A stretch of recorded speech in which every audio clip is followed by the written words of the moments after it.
Problem यहाँ ये आती है, हर व्यक्ति इसको करना चाहता है। एक सबसे बड़ा बहाना है भारत के आदमी के पास समय का। हर आदमी एक बात बोलता है, समय नहीं है मेरे पास। आप जिसको ये बात कहते हुए सुनते हो, वो पता है अपने आप में बड़ा गर्व महसूस करता है। भारत का व्यक्ति अगर ऐसा बोलता है ना, टाइम नहीं है, बड़ा बिजी हुआ, मरने की फुर्सत नहीं, मतलब उस पर ऐसा लगता है मेरे से महान व्यक्ति इस दुनिया में कोई नहीं है। और मैं कहता हूं उससे बेकार व्यक्ति इस दुनिया में कोई नहीं है। वो कहना क्या चाह रहा है और समझ क्या रहा है अपने आप को, आप समझो तो सही। अगर कोई कहता है मेरे पास टाइम नहीं है, बड़ा बिजी हूं, यू नो चूहा, चूहा समझ नहीं सकता, देखा है कभी उसको आप ध्यान से देखना, आपको वो धीरे धीरे चलते नहीं मिलेगा। कभी ऐसा देखा आपने चूहे को ऐसे टहलता? जब भी देखोगे आप वो रेस में रहता है, इधर से निकला उधर, पता है वो टाइम नहीं है उसके पास।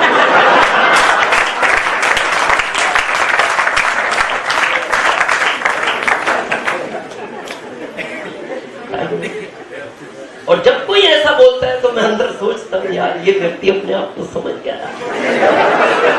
मैं नहीं कहता। थोड़ा टाइम के गेम को समझे, समझे? कितना टाइम दिया ऊपर वाले ने आपको? कितना? 24। अच्छा, सबको 24 ही है? कोई 27 वाला तो नहीं? 24। टाटा को कितना दिया? 24। बाटा को 24। हमें 24 और भिखारी को 24। अच्छा, उसका इंसाफ देखो आप, बहुत लोग इसका सही यूज नहीं करते, फिर भी उनको अगले दिन 24 ही देता है।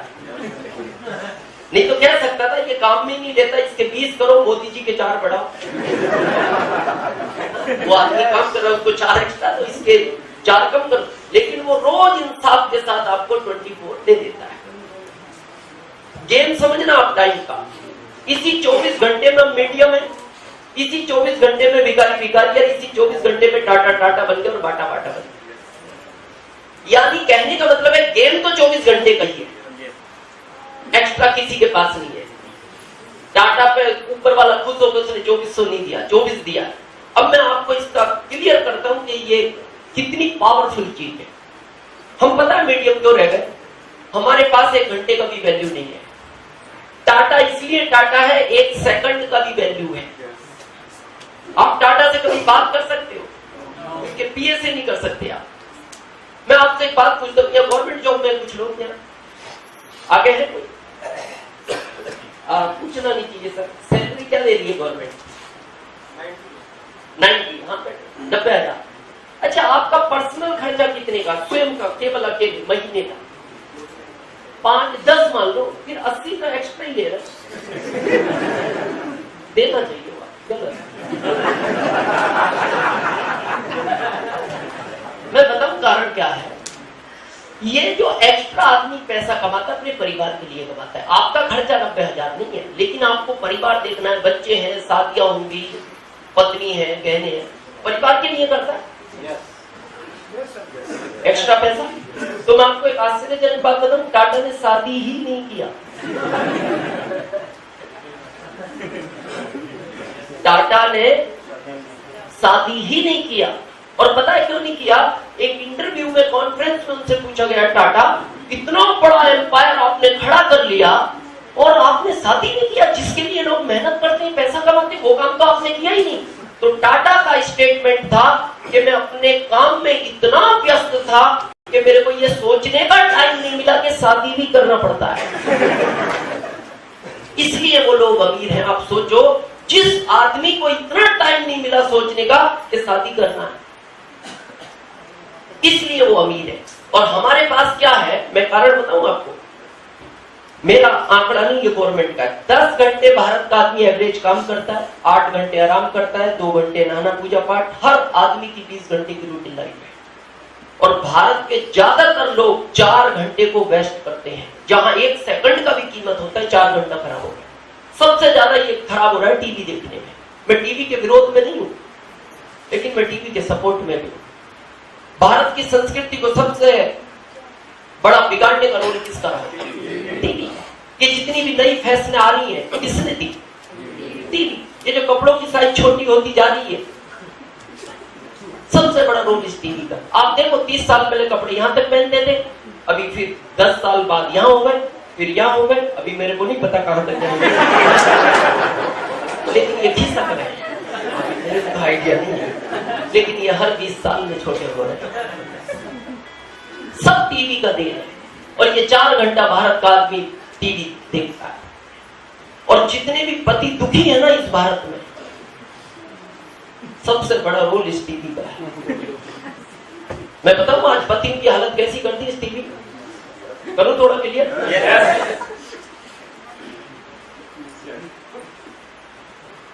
त्योहार पे वो बकरा काटता है, इसी त्योहार पे जब वो बकरे को काटते हैं तो ध्यान से सुनना, जिस बकरे को काटा जाता है उसको 1 महीने पहले से तैयार किया जाता है। उसको अच्छा चना, गेहूं, गुड़, तभी से वो बकरा टेंशन में आ जाता है, यार गड़बड़ तो है, बाकी को घास नहीं मिल रहा और मेरे को अगर चना गुड़ दिया जा रहा है, गड़बड़ तो है। वो ही हालत आज टीवी ने पतियों की कर दी। पति दिन भर काम करता है, पत्नी काम घर का काम करके दिन भर टीवी देखती है और टीवी में एक चीज को 50 बार रिमाइंड कराते हैं, इतना दिखाते हैं और कह देते हैं, आखिरी में वो मजबूर कर देते हैं, लिस्ट में लिख लो कल मंगवाना है। लिख लिया उसने। अब जैसे शाम को पति घर में एंटर होता है, अब इसको वो मंगवाना है ना प्रोडक्ट, तो पहले से ही मेज के ऊपर चाय, पानी, बिस्किट, नमकीन सब तैयार। जैसे ही वो देखता है वो समझ जाता है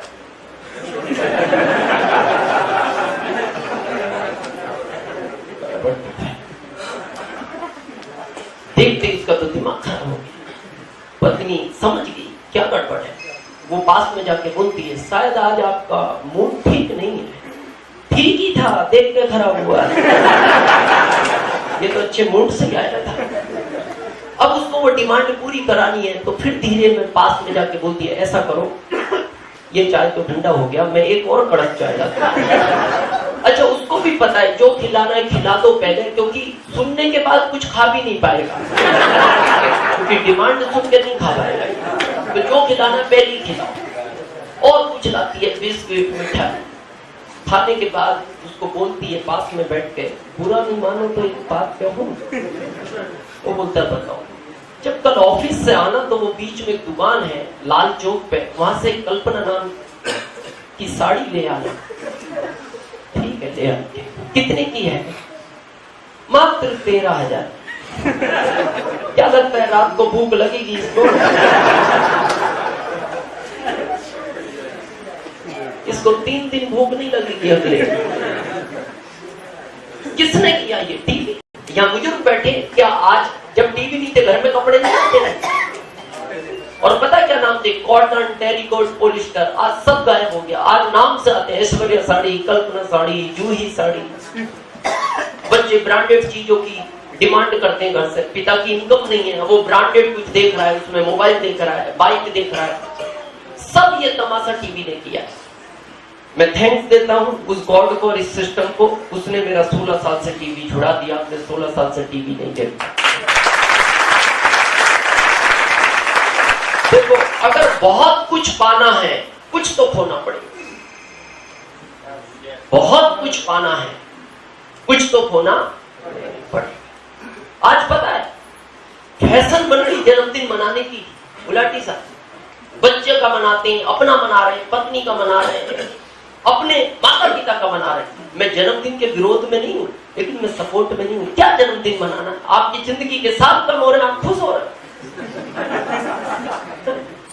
20 साल निकल के केक काट रहा है, क्यों?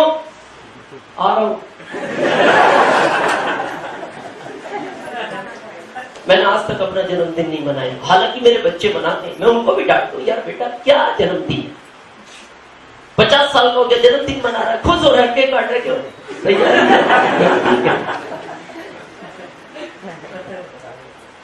मैं कहता हूं क्या होगा उसमें। आदमी 4 दिन खराब करता है, घर को सजाता है, केक बनवाता है, बलून टांगता है और तैयारी करता है और सजावट करता है और बुला के अच्छे लोगों को खाना खिलाता है। क्या लगता है वो खाना खाने के बाद दुआएं देंगे आपके बच्चों को? अगर दाल में नमक तेज रह गया ना,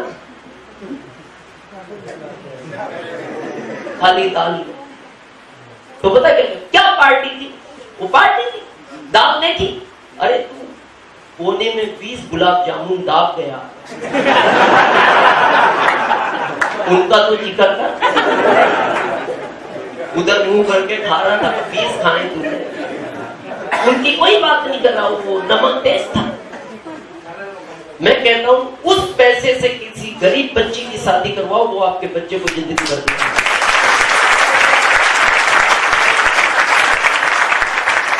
मैं थोड़ा क्लियर करता हूं इस पिक्चर को, बड़े ध्यान से समझना। मैं किसी प्रोफेशन के विरोध में नहीं हूं इन चीजों के। आपको पता है धीरू भाई अंबानी का नाम सुना है? इनकी पत्नी का पहला जन्मदिन था, बड़े ध्यान से सुनना, फर्स्ट जन्मदिन। बहुत बड़े उद्योगपति, इंडिया फर्स्ट उद्योगपति, तो बड़ी तैयारियां थी 2 महीने से, बड़ी सजावट है, पूरे इंडिया से लोगों को इनवाइट किया गया था, बड़े बड़े बिजनेसमैन, रिश्तेदार। हमारे यहाँ एक भारतीय संस्कृति है, अगर एंड टाइम पे घर का मुखिया गायब हो जाए तो कैसा लगेगा? आप सब मेहमानों को अपने घर बुला लो और लास्ट टाइम पे आप भाग जाओ, लोग गलत नहीं बोले। अब हुआ क्या, ध्यान से सुनना। 2 दिन बचे जन्मदिन के, कल जन्मदिन है शाम को, और आज धीरू भाई के पास फोन आता है आउट ऑफ इंडिया से, धीरू भाई एक बहुत बड़ा प्रोजेक्ट आपको मिल सकता है अगर आप 1 घंटे में इंडिया छोड़ सकते हो। बहुत बड़ा संकट था, 2 महीने से तैयारी, पहली बार पूरे इंडिया को इनवाइट किया गया। तो 2 रास्ते थे, या तो वो चले जाए या वो रुक जाए। और पत्नी का था, उनका होता और भी सोच सकते थे। तो उन्होंने पत्नी से पूछा मेरे को क्या करना चाहिए। अच्छा, पत्नी भी समझदार थी क्योंकि धीरू भाई की थी, तो उसने गोल मोल उत्तर दे दिया, जैसा आपको अच्छा लगे। अगर वो कहते चले जाओ तो वो कहते थे तुमने कहा था तेरे जन्मदिन पे चले जाओ, मैं चला गया। और वो मना कर दे तो वो कभी भी कह सकते थे एक बहुत बड़ा नुकसान तूने मेरा करा दिया। तो उसने गोल मोल उत्तर दे दिया, जैसा आपको अच्छा लगे। 5 मिनट बाद फिर कॉल आता है, धीरू भाई क्या फैसला है आपका, क्या ये प्रोजेक्ट किसी और को दे दिया जाए या आप लेना चाहते हैं? धीरू भाई बोलते हैं मैं 1 घंटे में इंडिया छोड़ रहा हूं। पत्नी की आंख में आंसू आ गए, तो उन्होंने कहा रिलैक्स, मैं कल दोपहर तक आ जाऊंगा, 7 घंटा मेरे को जाने में लगेगा, 7 आने में लगेगा, और कल शाम को मैं आपकी पार्टी में रहूंगा, आप रिलैक्स, रोए नहीं। बोले मेरे को नहीं लगता। बोले नहीं, मेरा सुबह एग्रीमेंट है, बात हो गई। धीरू भाई चले गए और उन्हें पता था मैं कल आ नहीं पाऊंगा क्योंकि एग्रीमेंट कल शाम का था। और उस समय वो पत्नी को रिलैक्स करके चले गए। अब दिन भर मीटिंग चला तो स्विच ऑफ था। जन्मदिन के 1 घंटे पहले धीरू भाई की पत्नी ने रूम में जाकर उनको कॉल किया, कहां हैं आप? वो समझ गए। उन्होंने कहा सॉरी, मैं अभी इंडिया नहीं पहुंचा, मैं अब निकलूंगा इंडिया के लिए। बोले आपने तो कहा था मैं दोपहर में। बोले नहीं, वो मीटिंग लेट हो गया, एग्रीमेंट लेट हुआ, और रिलैक्स, आप अपना जन्मदिन मनाओ। धीरू भाई की पत्नी ने फोन काट दिया। फिर उन्होंने वापस फोन किया धीरू भाई ने, और जो लाइन गई उनको ध्यान से सुनो। धीरू भाई ने कहा मेरे को दुख है इस बात का कि मैं आज तुम्हारे जन्मदिन में नहीं हूं। मैंने कुछ खोया है लेकिन बहुत कुछ पाने के लिए। आज मैं तुम्हारे जन्मदिन पे होता तो मैं तुम्हें 1 लाख की कोई रिंग गिफ्ट कर सकता था। उस समय का 1 लाख आज का 1 अरब होता है। लेकिन जो चीज मेरे को आज हासिल हुई है, अगले बर्थडे पे मैं 1 करोड़ की रिंग भी तुम्हें गिफ्ट करूंगा तो मेरे चेहरे पे सिकन नहीं आएगा।